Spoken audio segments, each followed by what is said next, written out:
26 মে 1999 সকাল 6:30 শ্রীনগর এয়ারবেসের ট্রাফিক কন্ট্রোলে হঠাৎই একটা মেসেজ আসে, আর সাথে সাথে এয়ারবেস থেকে পরপর 8খানা MiG-21 এবং MiG-27 fighter jet take off করে, আর সেগুলো সোজা উড়ে যায় কার্গিলের দিকে। কিছুক্ষণের মধ্যেই কার্গিলের দ্রাস এবং বাটালিক সেক্টরে একের পর এক মিসাইল আছড়ে পড়ে, আর এই মিসাইলগুলো যেখানে পড়েছিল সেখানে ছিল পাকিস্তান আর্মির বাংকার, যেগুলো তারা কয়েকদিন আগেই ইন্ডিয়ান আর্মির থেকে দখল করে নিয়েছিল। আর সেই পোস্টগুলো যখন পুনরায় ইন্ডিয়ান আর্মি ফেরত নিতে যায় তখনই শুরু হয় কার্গিল ওয়ার। কিন্তু প্রশ্ন হচ্ছে, কাশ্মীরে এত এলাকা থাকার পরেও পাকিস্তান আর্মি কেন কার্গিলের এলাকাকেই দখল করতে চেয়েছিল, আর কেন শুরুর দিকে ভারতীয় আর্মি এই বিষয়ে কিছুই টের পায়নি? তাহলে কি আমাদের ভারতের পক্ষ থেকেও কিছু ভুল ছিল? আর এই যুদ্ধের শেষ পরিণতি কি হয়েছিল? তবে আপনি জানলে আশ্চর্য হবেন, এই যুদ্ধে পাকিস্তানের সরকার নিজেদের হার লোকানোর জন্য এতটাই মরিয়া হয়ে উঠেছিল যে তারা শেষ পর্যন্ত নিজেদের মৃত সৈনিকদের দেহ ফেরত নিতে অস্বীকার করেছিল। আর সেই মৃত পাকিস্তানি সৈনিকদের শেষকৃত্য যেভাবে ভারতীয় সেনারা করেছিল, সেই বিষয়ে জানলে একজন ভারতীয় হিসাবে আপনারও গর্ব অনুভব হবে। তো আমি রয়েছি মিঠুন আপনার সাথে, আর আপনি দেখছেন মিঠুন বলছি ইউটিউব চ্যানেল। আর আজ কথা হবে কার্গিল যুদ্ধ নিয়ে।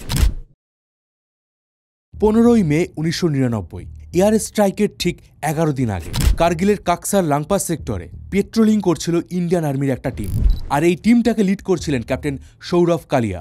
আর হঠাৎ তিনি দেখতে পান প্রায় 20 থেকে 30 জন পাকিস্তানি আর্মি এলওসি পেরিয়ে তাদের দিকে এগিয়ে আসছে। সেই সময় পাকিস্তানি আর্মিদেরকে আটকানোর জন্য পর্যাপ্ত গোলা বারুদ কালিয়াদের কাছে ছিল না। তখন ক্যাপ্টেন কালিয়া সাহায্যের জন্য আর্মি হেডকোয়ার্টারে ফোন করেন, কিন্তু ততক্ষণে অনেক দেরি হয়ে গিয়েছিল। সাপোর্ট এসে পৌঁছাবার আগেই কালিয়া সহ 6 জন জওয়ানকে পাকিস্তান আর্মি তুলে নিয়ে যায়। আর এরপর টানা 22 দিন ধরে ওই 6 জনের উপরে অমানবিক অত্যাচার করা হয়, আর তাদের সবাইকে ভীষণই নৃশংসভাবে হত্যা করা হয়। 9 জুন যখন ওই আর্মিদের মৃতদেহ ভারতকে ফেরত দেওয়া হয়, তখন দেখা যায় তাদের হাত পা ভেঙে ফেলা হয়েছে, তাদের কানে আগুনের ছ্যাঁকা, তাদের নখ উপড়ে ফেলা হয়েছে, চোখ খুবলে নেওয়া হয়েছে, এমনকি তাদের প্রাইভেট পার্টসও কেটে ফেলা হয়েছে। আর এই অমানবিক অত্যাচারের বদলা ভারত নিয়েছিল। যেদিন ক্যাপ্টেন কালিয়াদের পাকিস্তান আর্মি ধরে নিয়ে যায়, তার ঠিক 10 দিনের মাথায় শুরু হয়েছিল অপারেশন বিজয়।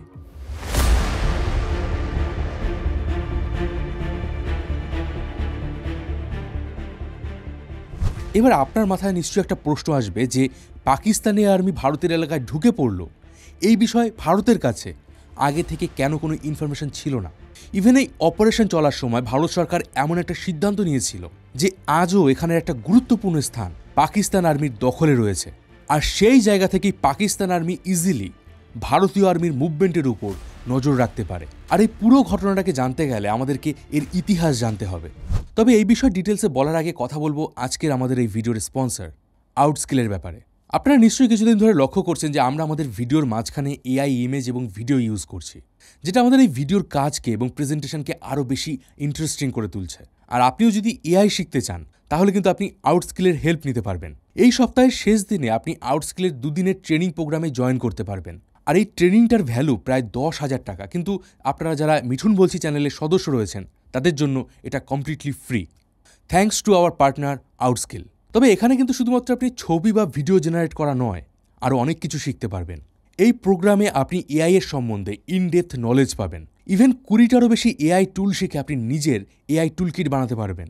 এছাড়া রয়েছে প্রম্পট ইঞ্জিনিয়ারিং, কোডিং ছাড়াই ডেটা অ্যানালাইসিস, এক্সেলে এআই ব্যবহার, ইভেন প্রফেশনাল প্রেজেন্টেশনে কী করে আপনি এআই ব্যবহার করতে পারবেন, এই সব কিছু আপনাকে শেখানো হবে। আর আপনি আপনার প্রোডাক্টিভিটি বাড়ানোর জন্য এআই এজেন্টেরও ব্যবহার শিখতে পারবেন। বহু sales, marketing, HR, business owner এবং ফ্রিল্যান্সাররা এই প্রোগ্রামে অলরেডি জয়েন করেছেন এবং তারা প্রত্যেকেই খুবই ভালো রিভিউ দিয়েছেন। আর এখনও পর্যন্ত প্রায় 40টি দেশের 1 লক্ষ মানুষ এই ট্রেনিংয়ে জয়েন করেছেন। এই এআই ট্রেনিং সবার জন্য, তা আপনি টেকনিক্যাল ব্যাকগ্রাউন্ড থেকে হন বা নন টেকনিক্যাল ব্যাকগ্রাউন্ড থেকে। আর আমিও আমার টিম মেম্বারদের সাথে এই উইকেন্ডে এই ওয়ার্কশপে জয়েন করব। আর আমার রেকমেন্ডেশন থাকবে আপনিও এই এআই ট্রেনিংয়ে জয়েন করে নিজের স্কিলকে আরও বাড়িয়ে তুলুন। এই মুহূর্তে এটা কমপ্লিটলি ফ্রি রয়েছে, কিন্তু এর জন্য আপনাকে স্লট বুক করতে হবে। আর স্লট বুকের লিঙ্ক কমেন্ট পিন এবং ডেসক্রিপশনে দেওয়া আছে। আর অবশ্যই আউটস্কিলের হোয়াটসঅ্যাপ গ্রুপে জয়েন হয়ে যান, এখানে আপনি সমস্ত আপডেট পেয়ে যাবেন। শুক্রবার সন্ধ্যে 7টায় এখানে ইন্ট্রোডাক্টরি কল রয়েছে, তো অবশ্যই এটাকে কিন্তু মিস করবেন না। 1947 সালের পর থেকেই ভারত এবং পাকিস্তানের মধ্যে বেশ কয়েকটা যুদ্ধ হয়েছে। 1948, 1965, 1971, আর প্রত্যেকবারই ভারত এতে জয়লাভ করেছে। 1971-এ বাংলাদেশের মুক্তিযুদ্ধে ভারত সরাসরি অংশগ্রহণ করে আর পাকিস্তানকে ভেঙে দুটুকরো করে দেয়। আর এই যুদ্ধের পরে 1972 সালের 2রা জুলাই সিমলায় পাকিস্তানের তৎকালীন রাষ্ট্রপতি জুলফিকার আলী ভুট্টোর সাথে ভারতের প্রধানমন্ত্রী ইন্দিরা গান্ধীর একটা চুক্তি হয়। আর এই চুক্তি অনুযায়ী 1971 সালের আগে পর্যন্ত পাকিস্তান আর্মি ঠিক যে জায়গায় ছিল তাদেরকে সেই জায়গায় সরে যাওয়ার কথা বলা হয়। আর সেই জায়গাটাকে বলা হয় লাইন অফ কন্ট্রোল বা এলওসি। এবং ঠিক হয় যে ভারত বা পাকিস্তান কোনো দেশের আর্মি এই সীমানা অতিক্রম করবে না। কিন্তু এই সিমলা এগ্রিমেন্টের পরেও পাকিস্তান লাগাতার চেষ্টা করে গেছে কাশ্মীরকে অশান্ত করার। তারা বিভিন্ন জঙ্গি গোষ্ঠী মুজাহিদিনদের ফান্ডিং দিত যাতে তারা কাশ্মীরে অরাজকতা ছড়াতে পারে। আর এই সবের মধ্যেই 1984 সালে ইন্ডিয়া লঞ্চ করে অপারেশন মেঘদূত। আর এই অপারেশনের মাধ্যমেই সিয়াচেন গ্লেশিয়ার, যেটা মূলত ভারতের অংশ, সেই এলাকাটিকে পাকিস্তান আর্মির হাত থেকে সুরক্ষিত করে। আর এর ফলে ভারতীয় আর্মির কাছে একটা হিউজ জিওগ্রাফিক্যাল অ্যাডভান্টেজ চলে আসে। কারণ কাশ্মীর এবং লাদাখ উপত্যকায় এলওসিতে আর্মি তুলনামূলক উঁচু জায়গায় পোস্টিং করতে পেরেছিল, যার ফলে ইন ফিউচার যদি কোনো যুদ্ধ হতো সেক্ষেত্রে ইন্ডিয়ান আর্মি চীন বা পাকিস্তানের থেকে বেশি অ্যাডভান্টেজ পেত। আর এরই ঠিক 3 বছর পর 1987 সালে পাকিস্তানের army brigadier general Pervez Musharraf Siachen দখলের একটা চেষ্টা করেছিলেন, কিন্তু সেই দলটাও ইন্ডিয়ান আর্মির কাছে খুবই বাজেভাবে পরাস্ত হয়। আর সেই হারের বদলা নিতেই পাকিস্তান আর্মিও এমন একটা উঁচু পজিশন খুঁজছিল যেটা দখল করতে পারলে তারা এই এলাকায় ভারতের সমানে সমানে চলে আসবে। আর সেটা ছিল কার্গিল। কেন পাকিস্তান কার্গিলকে দখল করার চেষ্টা করেছিল সেটা জানতে গেলে আমাদেরকে জানতে হবে কার্গিলের লোকেশন কোথায়। জম্মু এবং কাশ্মীর রাজ্যের নর্থে পিওকে মানে পাক অধিকৃত কাশ্মীরের খুব কাছেই রয়েছে কার্গিল জেলা বা কার্গিল উপত্যকা। এই জায়গাটা মুস্কো, দ্রাস, কাকসার আর বাটালিক এই 4টে মাউন্টেন ভ্যালিতে বিভক্ত। আর এদের মাঝখান দিয়ে চলে গেছে ন্যাশনাল হাইওয়ে 1। এই রাস্তাটা কাশ্মীরের রাজধানী শ্রীনগরের সঙ্গে লে ও লাদাখ শহরকে যুক্ত করেছে। 1980 বা 90 দশকে ইন্ডিয়ান এয়ারফোর্স কিন্তু আজকের মতো এতটা উন্নত ছিল না, তাই সি লেভেল থেকে প্রায় 6000 মিটার উচ্চতায় সিয়াচেনে রসদ নিয়ে যাবার জন্য আর্মিকে এই NH1 সড়ককেই ব্যবহার করতে হতো। আর কার্গিল এলাকায় যে লাইন অফ কন্ট্রোল রয়েছে মানে এলওসি, সেটা এই মাউন্টেন ভ্যালির উপর দিয়ে গিয়েছিল। ফলে এই এলওসির আশেপাশে ইন্ডিয়া এবং পাকিস্তানের অনেকগুলো পোস্ট ছিল। এই দুটো দেশই মে থেকে অক্টোবর পর্যন্ত এখানে পেট্রোলিং করত। আর বছরের বাকি 6 মাস আর্মিরা নিচে চলে আসত, কারণ এখানে শীতকালের সময় টেম্পারেচার চলে যেত -20°C, সাথে এখানে ভয়ানক স্নোফল হয়। তাই শীতকালে এখানে কোনো দেশের পক্ষেই পেট্রোলিং করা সম্ভব ছিল না। তো বলতে পারেন বছরের প্রায় অর্ধেক সময়ই এই পোস্টগুলো ফাঁকা পড়ে থাকত। আর পাকিস্তানি আর্মি জেনারেল মোশাররফ ঠিক এই সময়টাকেই বেছে নিয়েছিলেন এই পোস্টগুলো দখল করার জন্য। তার প্ল্যান ছিল গরম আসার আগেই পাকিস্তানের আর্মি ইন্ডিয়ার উঁচু পোস্টগুলো দখল করে নেবে। এর ফলে তারা এই এলাকায় থাকা NH1-এর উপর কন্ট্রোল নিতে পারবে। আর এই রাস্তা যদি একবার পাকিস্তানের হাতে চলে আসতো তাহলে ইন্ডিয়ান আর্মির পক্ষে লে, লাদাখ বা সিয়াচেনে যাওয়া একেবারেই অসম্ভব হয়ে যেত। আর সে সময় ভারত সরকার বাধ্য হতো এই জিনিসটাকে আন্তর্জাতিক স্তরে নিয়ে যেতে। আর সে সময় বিশ্ব রাজনীতির যে সিনারিও ছিল তাতে সিয়াচেন গ্লেশিয়ার মোশাররফের হাতে তুলে দেওয়া ছাড়া ভারতের কাছে কোনো রাস্তা থাকতো না। তাই 1990-এর দশকের শুরু থেকে মোশাররফ বিভিন্নভাবে তার প্ল্যানকে সাকসেসফুল করার চেষ্টা করছিলেন। আর তাকে সাহায্য করছিল পাকিস্তানের ইন্টেলিজেন্স ব্যুরো ISI। 1997 সালেই ISI এর ঘনিষ্ঠ নওয়াজ শরীফ পাকিস্তানের প্রধানমন্ত্রী হন। আর ঠিক পরের বছরই 1998 সালে তিনি মোশাররফকে পাকিস্তানি আর্মির চিফ বানিয়ে দেন। আর এতে মোশাররফ তার প্ল্যান সাকসেসফুলের দিকে অনেকটা এগিয়ে গিয়েছিলেন এবং আনঅফিশিয়ালি মোশাররফই পাকিস্তান সরকারকে চালাতে শুরু করে। আশা করি আপনারা বুঝতে পারছেন যে পাকিস্তানের কার্গিল দখল এবং ভারতের কার্গিলকে বাঁচানো ঠিক কতটা গুরুত্বপূর্ণ ছিল। আর এই সময় যে বিশ্ব রাজনীতির সমীকরণ সেটাও কিন্তু একটু অন্যরকম ছিল। সদ্য ঠান্ডা লড়াই শেষ হয়েছিল, কিন্তু তখনও মিডল ইস্টে একের পর এক যুদ্ধ লেগেই ছিল। ইরান ইরাকের যুদ্ধ, গালফ ওয়ার, এগুলো নিয়ে পুরো বিশ্বজুড়ে একটা যুদ্ধের হাওয়া বইছিল। এরই মধ্যে 1998 সালের 11 এবং 13 মে ভারত রাজস্থানের পোখরানে নিউক্লিয়ার বম্ব টেস্ট করে। আর এই পরীক্ষার পরেই ভারত একটা নিউক্লিয়ার শক্তিধর দেশ হয়ে যায়। ভারতের এই নিউক্লিয়ার টেস্টের ঠিক 14 দিন পরেই 28 মে পাকিস্তানও সাকসেসফুলি তাদের নিউক্লিয়ার টেস্ট করে। মাত্র 2 সপ্তাহের ব্যবধানে এশিয়ার দক্ষিণে থাকা দুটো রাইভাল কান্ট্রি পরমাণু শক্তিধর হয়ে উঠেছিল। আর এতে আমেরিকা, রাশিয়া এবং ফ্রান্সের মতো শক্তিশালী দেশগুলো ভয় পেয়ে যায়। অলরেডি মিডল ইস্টে যুদ্ধ হচ্ছিল, আর তারই মধ্যে যদি দুটো নিউক্লিয়ার কান্ট্রির মধ্যে যুদ্ধ বেঁধে যায় তাহলে গোটা বিশ্ব এক ভয়ানক পরিস্থিতির মুখোমুখি হতো। তাই আমেরিকা চাইছিল ভারত এবং পাকিস্তান নিজেদের মধ্যে একটা শান্তি চুক্তি করুক। ভারতের তৎকালীন প্রধানমন্ত্রী অটল বিহারী বাজপেয়ীও এই সিচুয়েশনটা বুঝতে পেরেছিলেন এবং তিনি পাকিস্তানের দিকে বন্ধুত্বের হাত বাড়ান। 1999 সালের 21শে ফেব্রুয়ারি বাজপেয়ী পাকিস্তানের প্রধানমন্ত্রী নওয়াজ শরীফের সঙ্গে লাহোর এগ্রিমেন্ট সাইন করেন এবং এখানে নিশ্চিত করা হয় যে এই দুটো দেশই কেউ কারোর উপরে নিউক্লিয়ার বম দিয়ে অ্যাটাক করবে না। এবং 1972 সালে ইন্দিরা গান্ধীর আমলে যে সিমলা এগ্রিমেন্ট হয়েছিল তার প্রত্যেকটা শর্তই দুই দেশ মেনে চলবে। কিন্তু যখন এই লাহোর এগ্রিমেন্ট সাইন হচ্ছিল তখন পাকিস্তানে পর্দার আড়ালে অন্য কিছুই চলছিল। পাকিস্তানে বাজপেয়ীকে যে অনুষ্ঠানে স্বাগত জানানো হয়েছিল সেখানে সবাই থাকলেও army chief Musharraf, Pakistani navy head Fasih Bukhari, air force chief PM কুরেশির মতো গুরুত্বপূর্ণ আর্মি অফিসাররা সেই পুরো অনুষ্ঠানটাকে বয়কট করেছিলেন, কারণ তারা অলরেডি এমন কিছু সিদ্ধান্ত নিয়ে ফেলেছিল যার ফলে এই বন্ধুত্ব মাত্র কয়েক মাসের মধ্যেই এক দীর্ঘমেয়াদী শত্রুতার সূচনা করতে চলেছিল। 3রা মে 1999 কার্গিলের বাটালিক সেক্টরে তাসি নামগিয়াল নামে একজন স্থানীয় বাসিন্দা এলওসির কাছে তার হারিয়ে যাওয়া ইয়াক খুঁজছিলেন। আর তখন তিনি দেখতে পান দূরে কিছু মানুষ মাটি খুঁড়ছে। কাছে গিয়ে তিনি যখন ব্যাপারটাকে ভালোভাবে দেখেন ভয়ে তার শরীর ঠান্ডা হয়ে যায়। ওই লোকগুলো ছিল পাকিস্তান আর্মির, আর তারা ভারতীয় এলাকায় বাংকার তৈরি করছিল। সেই সময় তাসি তাড়াতাড়ি ইন্ডিয়ান আর্মির অফিসারদের এই বিষয় জানান, কিন্তু ইন্ডিয়ান আর্মি যখন সেই ইনফরমেশনকে ভেরিফাই করার জন্য যায় তখন ওপাশ থেকে পাকিস্তান আর্মি এতটাই হেভি ফায়ারিং শুরু করে যে ইন্ডিয়ান আর্মি পিছিয়ে আসতে বাধ্য হয়। তবে পাকিস্তানি আর্মি কিন্তু একদিনে ভারতের এলাকায় প্রবেশ করেনি। পরবর্তীকালে জানা যায় লাহোর এগ্রিমেন্টের 2 মাসের মাথায় 1999 সালের এপ্রিলে পাকিস্তানের আধা সামরিক বাহিনী নর্দার্ন লাইট ইনফ্যান্ট্রি ন্যাশনাল হাইওয়ের আশেপাশে থাকা মুস্কো, দ্রাস এবং কাকসার এবং বাটালিকে ইন্ডিয়ান আর্মির যে সমস্ত পোস্টগুলো ছিল সেগুলোকে ক্যাপচার করে নিয়েছিল। তারা এটা কোনো রকম বাধা ছাড়াই করতে পেরেছিল, কারণ শীতকালে সেখানে কোনো প্রহরাই ছিল না। এবার একটা প্রশ্ন নিশ্চয়ই আপনার মাথায় আসবে যে পাকিস্তানি আর্মি ভারতের এলাকায় ঢুকে বাংকার তৈরি করলো অথচ ইন্ডিয়ান আর্মি তার টেরও পেল না। সেটা কিভাবে সম্ভব? আর এই বিষয়ে আমি ভিডিওর একদম শেষের দিকে আলোচনা করব।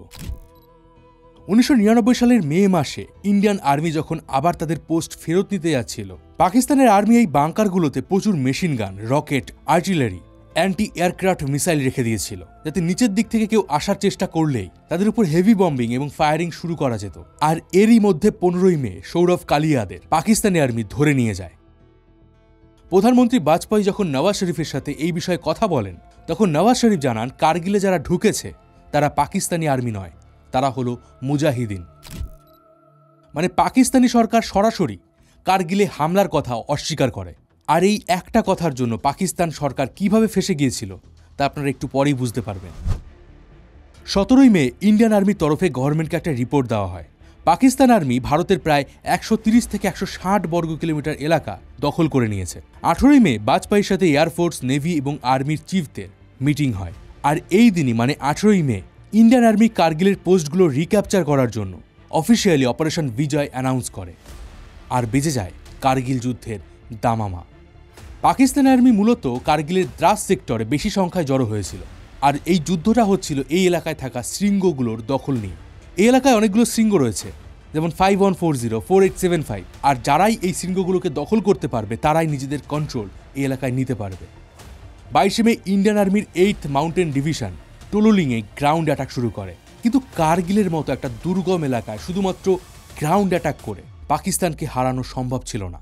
ফলে ইন্ডিয়ান আর্মি পাকিস্তানের এই ঘাঁটিগুলোতে এয়ার স্ট্রাইক করার সিদ্ধান্ত নেয়।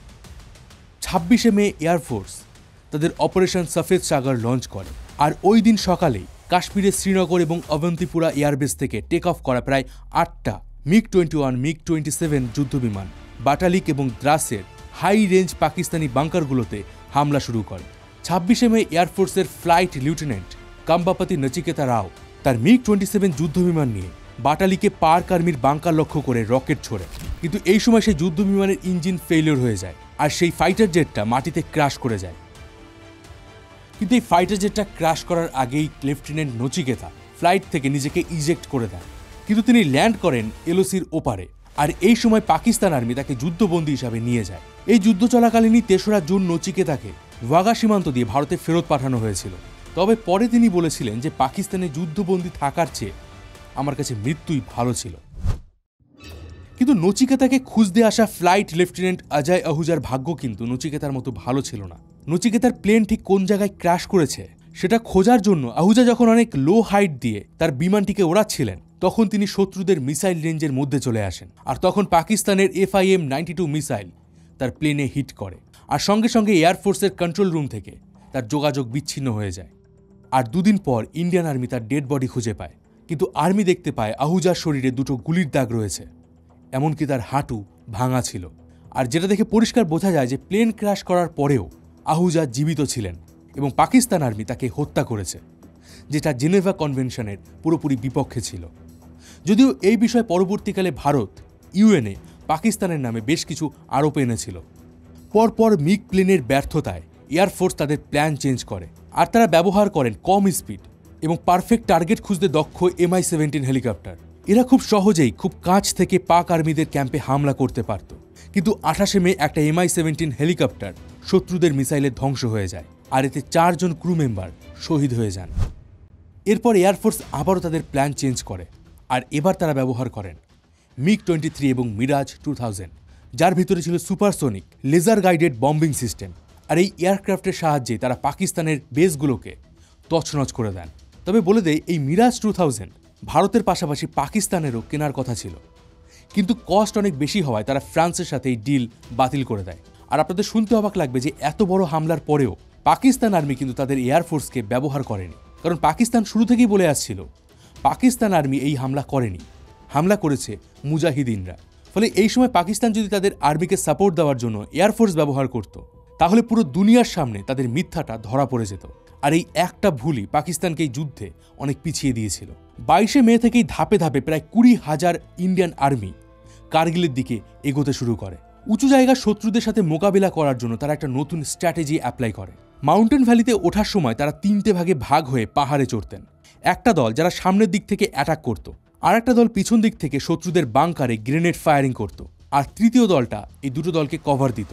মেজর জেনারেল মহিন্দর পুরীর নেতৃত্বে 8ম মাউন্টেন ডিভিশনের একটা দল প্রথমে .4590-তে অ্যাটাক করে, কিন্তু এখানে প্রথম কয়েকদিন ইন্ডিয়ান আর্মির মুভমেন্ট খুবই স্লো ছিল, কারণ আবহাওয়া তাদের অনুকূল ছিল না। 30শে মে মেজর রাজেশ সিং অধিকারীর নেতৃত্বে একটা দল পাক টার্গেটের খুব কাছাকাছি পৌঁছে যায়, কিন্তু তখনই পাকিস্তান আর্মি তাদেরকে দেখতে পায় আর মেশিন গান দিয়ে হেভি ফায়ারিং শুরু করে।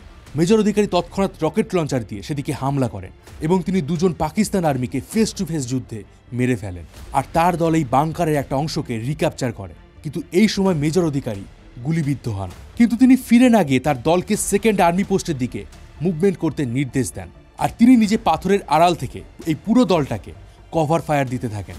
আর এরপর মেজর অধিকারী আর একটা ফেস টু ফেস যুদ্ধে 2nd বাংকারের মধ্যে একজন পাকিস্তান আর্মিকে মেরে ফেলেন, আর ইন্ডিয়ান আর্মি সাকসেসফুলি 4590 পয়েন্টটাকে রিক্যাপচার করতে সক্ষম হয়, কিন্তু মেজর অধিকারী সেখানেই শহীদ হয়ে যান।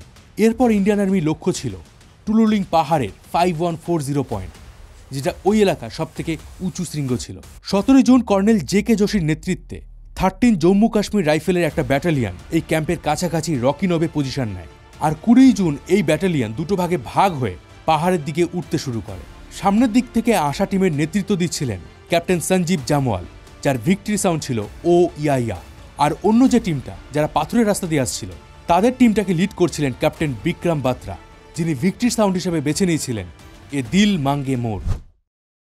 যে দিনটায় অ্যাটাক করা হচ্ছিল সেই দিনটা ছিল পূর্ণিমা, ফলে জ্যোৎস্নার আলোয় সামনের দিক থেকে আসা টিমটাকে সহজেই পাক আর্মি দেখতে পাচ্ছিল।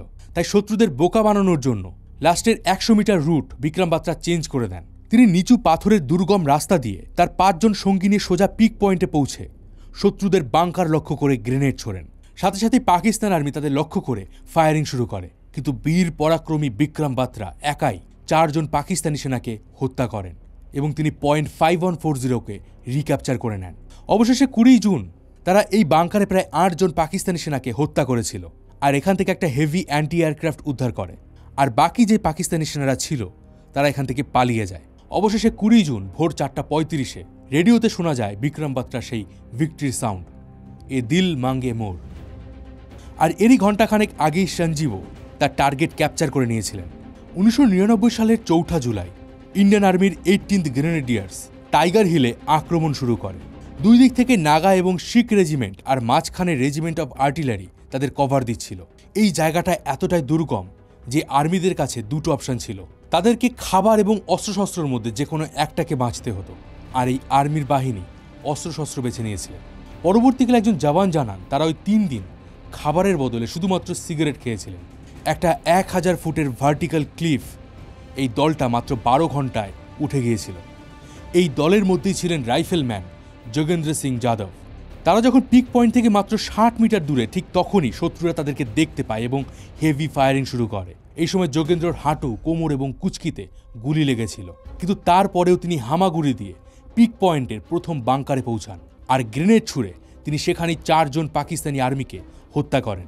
এর ফলে তার বাকি সহযোদ্ধারা খুব সহজেই সেই ক্যাম্পটিকে দখল করে নেন।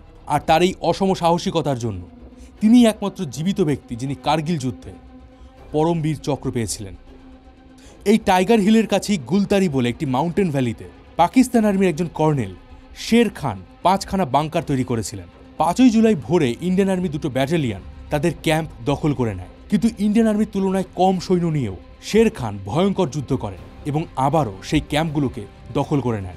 আর দ্বিতীয়বার যখন ভারতীয় সেনা আবারও আক্রমণ করে তখন হেভি ফায়ারিংয়ে শের খান মারা যান। ইন্ডিয়ান আর্মির ব্রিগেডিয়ার MPS বাজওয়া শের খানের বীরত্বে মুগ্ধ হয়ে পাকিস্তান সরকারকে চিঠি লিখেছিলেন যেন তাকে উপযুক্ত সম্মান জানানো হয়। কিন্তু উল্টো দিকে পাকিস্তান কি করেছিল জানেন? শের খান সহ টাইগার হিলে মারা যাওয়া সমস্ত আর্মিদের মৃতদেহ তারা ফেরত নিতে অস্বীকার করে। এমনকি পাকিস্তান জানায় শের খান আদতে কোনো আর্মিই নন, তিনি হলেন মুজাহিদিনদের সদস্য। অন্যদিকে 5140 ক্যাপচার করার পর কর্নেল জোশির নেক্সট টার্গেট ছিল 4875। স্ট্র্যাটেজিক্যালি এই জায়গা যুদ্ধের সেই স্পট ছিল যেটা পুরো যুদ্ধের মোড় ঘুরিয়ে দিয়েছিল। 4 জুলাই ইন্ডিয়ান আর্মির ব্যাটালিয়ন শত্রুদের বাংকার টার্গেট করে লাগাতার ফায়ারিং এবং বম্বিং শুরু করে। আসলে এটা ছিল পাকিস্তান আর্মিকে বোকা বানানোর একটা প্ল্যানিং। ফায়ারিংয়ের আড়ালেই মেজর SB ভাস্কর এবং মেজর গুরপ্রীত সিংয়ের নেতৃত্বে 2টো রাজস্থানী রাইফেলস ব্যাটালিয়ন উপরে উঠতে শুরু করে, আর তাদেরকে কভার দিচ্ছিলেন JK রাইফেলসের বিক্রম বাত্রা এবং তার সহযোগীরা। 6 জুলাই দুপুর 1টার মধ্যেই তারা এখানের আউটপোস্ট দখল করে নেয়, কিন্তু তখনই একটা সমস্যা দেখা দেয়। এই ব্যাটালিয়নের কাছে থাকা গোলা বারুদ শেষ হয়ে যায়। তখন আর্মি জওয়ানরা নিজেদের মধ্যে অ্যামিউনিশন ভাগাভাগি করে নিতে বাধ্য হয়েছিল। এই সময় পাকিস্তানের বাংকার থেকে হঠাৎই শেলিং শুরু হয়। সেই সুযোগে নিচে পালিয়ে যাওয়া পাকিস্তানি সৈনিকরা আবারও সেই পোস্টটাকে রিক্যাপচার করার জন্য এগিয়ে আসতে শুরু করে। ক্যাপ্টেন বাত্রা, যিনি নিচ থেকে কভার ফায়ার দিচ্ছিলেন, তিনি দেখতে পান পিক পয়েন্টে বাংকারে থাকা ক্যাপ্টেন নাগাপ্পা গুরুতর আহত হয়েছেন। বাত্রা নিজের জীবনের পরোয়া না করেই নাগাপ্পাকে সেফ জায়গায় পৌঁছে দেন। আর পাকিস্তান আর্মি যে বাংকার থেকে অ্যাটাক করছিল তিনি সেখানে সরাসরি গ্রেনেড ছুঁড়ে মারেন, আর তখনই শত্রুপক্ষের বুলেট তার মাথা এবং বুকে এসে লাগে। বাত্রা সেখানেই শহীদ হয়ে যান। আর এই যুদ্ধে তার কোড নেম ছিল শেরশাহ, কারণ তিনি বাঘের মতোই পাকিস্তান আর্মিদের বিরুদ্ধে লড়াই করেছিলেন। আর তার এই বলিদান কিন্তু বৃথা যায়নি। তার টিমের বাকি মেম্বাররা সেই বাংকারটিকে ক্যাপচার করে নিয়েছিলেন। 7 জুলাইয়ের মধ্যেই দ্রাস সেক্টর পুরোপুরি ইন্ডিয়ান আর্মির কন্ট্রোলে চলে আসে। ফলে ভারতের পক্ষে এই জয় অনেকটাই নিশ্চিত হয়ে যায়। একদিকে একের পর এক প্ল্যানের ফেইলিয়র এবং মোশাররফের উপর ইন্টারন্যাশনালি প্রেশার আসতে শুরু করে, আর এতে পাকিস্তান এবার ব্যাকফুটে যেতে শুরু করে। 10 জুলাই পাকিস্তান আর্মি পিছু হটতে শুরু করে, আর 25 জুলাই পাক আর্মি পুরোপুরি কার্গিল এলাকা ছেড়ে এলওসির ওপারে যুদ্ধ শুরু হবার আগের পজিশনে ফিরে যায়। আর 26 জুলাই ভারত এই যুদ্ধে তাদের বিজয় ঘোষণা করে। আর আজ ওই 26 জুলাই দিনটাকে কার্গিল বিজয় দিবস হিসাবে সেলিব্রেট করা হয়।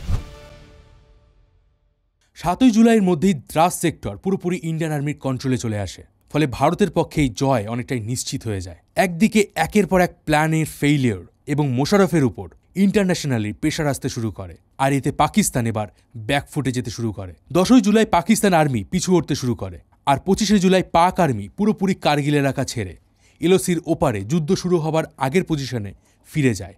আর 26 জুলাই ভারত এই যুদ্ধে তাদের বিজয় ঘোষণা করে। আর আজ ওই 26 জুলাই দিনটাকে কার্গিল বিজয় দিবস হিসাবে সেলিব্রেট করা হয়। তবে এই জয়ের জন্য ভারতের 527 জন জওয়ান শহীদ হয়েছিলেন। অন্যদিকে পাকিস্তানেরও প্রায় 3 থেকে 4 হাজার সৈনিক মারা যায়। কিন্তু পাকিস্তান কখনোই অফিসিয়ালি এই নাম্বার স্বীকার করেনি। পাকিস্তান সরকার তাদের মৃত সৈনিকদের দেহ নিতেও অস্বীকার করে।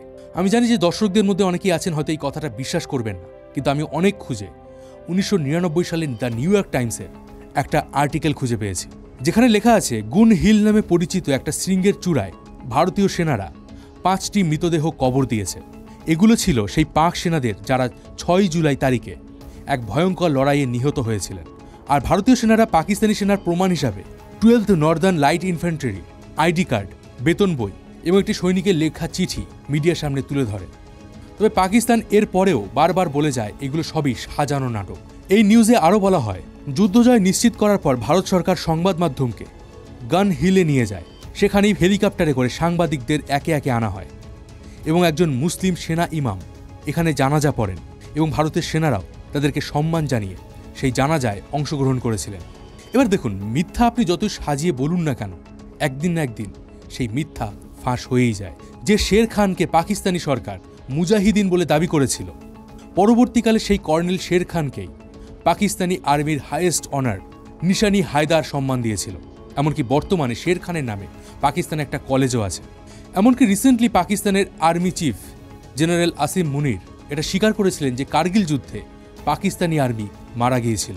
তবে ভারতের জয় নিয়েও কিন্তু একটা বড় কন্ট্রোভার্সি আছে, আর সেটা ভারতের ভেতরেই থাকা বেশ কয়েকটা নিউজ আর্টিকেলে তুলে ধরা হয়েছে। যেমন ধরুন, দ্য হিন্দুর একটি নিউজ আর্টিকেলে বলা হয়েছে ভারত সবকটা শৃঙ্গ দখল করলেও একটা শৃঙ্গ দখল করতে পারেনি, আর সেটা হলো 5353। আর এই শৃঙ্গ দখল করার জন্য ভারতীয় আর্মিকে এলওসি পেরিয়ে ওপারে যেতে হতো। কিন্তু তৎকালীন বাজপেয়ী সরকারের স্ট্রিক্ট আদেশ ছিল ভারতীয় সেনা কোনোভাবেই এলওসি পার না করে, নইলে আন্তর্জাতিক স্তরে ভারতের স্ট্যান্ড এই যুদ্ধে লো হয়ে যেত। যদিও ভারত সরকারের তরফে জানানো হয়েছে এই পয়েন্টটা কখনোই ভারতের কন্ট্রোলে ছিল না এবং এই যুদ্ধে এই শৃঙ্গ দখলের জন্য আর্মি কোনো রকম চেষ্টাও করেনি।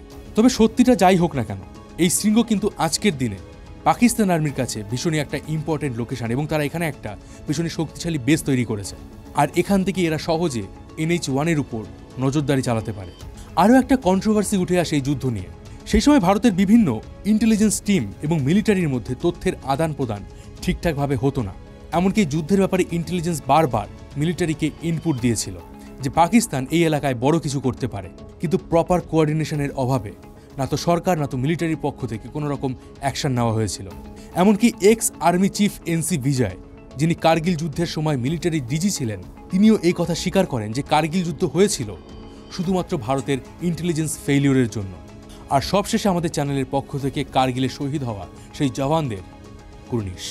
আর একটা জিনিস আপনাদেরকে আবারও মনে করে দিতে চাই, আপনি যদি AI শিখতে চান তাহলে আপনি আউটস্কিলের লাইভ AI ট্রেনিং প্রোগ্রামে জয়েন হতে পারেন। লিঙ্ক ডিসক্রিপশন এবং কমেন্ট পিনে দেওয়া আছে, সেখানে ক্লিক করে অবশ্যই স্লট বুক করে রাখুন। দেখা হবে পরের ভিডিওতে, ততদিন ভালো থাকবেন, সুস্থ থাকবেন। আর আমি ছিলাম মিঠুন আপনাদের সাথে। জয় হিন্দ।